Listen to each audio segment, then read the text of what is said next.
ان کا کہنا یہ ہے کہ ایک طرف حدیث میں آتا ہے کہ جب تک کوئی شخص اللہ اللہ کر رہا ہے قیامت قائم نہیں ہوگی، یعنی قیامت کی گویا ایک علامت یہ ہوئی کہ دنیا میں کفر ہی کفر ہوگا، ایک شخص بھی اللہ کا نام لینے والا نہیں ہوگا۔ دوسری طرف حدیث میں آتا ہے قیامت کی علامات میں سے عیسیٰ علیہ السلام کا آنا، دجال کا آنا، جنگ ہونا، پھر عیسیٰ علیہ السلام کے ذریعے پوری دنیا میں اسلامی حکومت کا قائم ہونا۔ تو یہ تو دو متضاد باتیں ہیں۔ تو جناب یہ دو متضاد باتیں اس لیے نہیں ہیں کہ قیامت کی علامات میں کچھ پہلے ظاہر ہوں گی، کچھ بعد میں ظاہر ہوں گی۔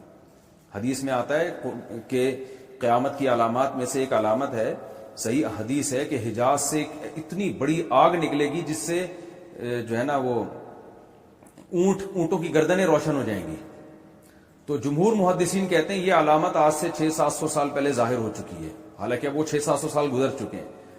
تو قیامت کے آنے سے پہلے جو بھی اہم واقعات دنیا میں رونما ہونے والے ہیں ان کو رسول اللہ صلی اللہ علیہ وسلم نے قیامت کی علامات قرار دیا۔ علامت بئی معنی کہ ان کاموں سے پہلے قیامت آ نہیں سکتی، یہ مطلب ہوتا ہے علامت کا۔ دوسری بات یہ کہ ہم تو یہ سمجھ رہے ہوتے ہیں کہ جو کام قیامت سے 800 سال یا 1000 سال پہلے ہو گیا تو یہ تو بہت پہلے ہو رہا ہے، 1000 سال تو بہت بڑا فرق ہوتا ہے، یہ علامت کیسے ہو گئی؟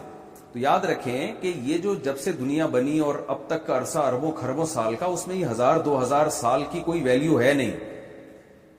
حتیٰ کہ علماء نے نبی صلی اللہ علیہ وسلم کا مبعوث ہونا یہ بھی قیامت کی علامتوں میں سے ایک علامت بیان کی ہے، یعنی آخری نبی کا آنا بھی قیامت کی علامتوں میں سے ایک علامت ہے۔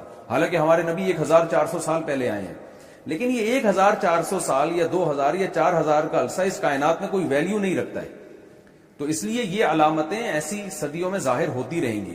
تو انہی میں سے 600-700 سال پہلے جو ایک آگ ظاہر ہوئی تھی جس نے اونٹوں کی گردنوں کو روشن کر دیا تھا، پوری حدیث اس وقت میرے ذہن میں نہیں آ رہی، اس طرح کے الفاظ ہیں اس میں کہ حجاز کے اونٹوں کی گردنیں روشن ہو جائیں گی، اتنی بڑی آگ لگے گی دنیا میں، تو وہ لگ چکی ہے۔ علامہ نووی نے اس کا ایک پورا تاریخی پس منظر بیان کیا کہ کس سن میں لگی، کیا ہوا، اور جمہور علماء کہتے ہیں وہ وہی علامت تھی جو نبی نے بیان کی ہے۔ تو اب اس طرح علامتیں ظاہر ہوتی رہیں گی۔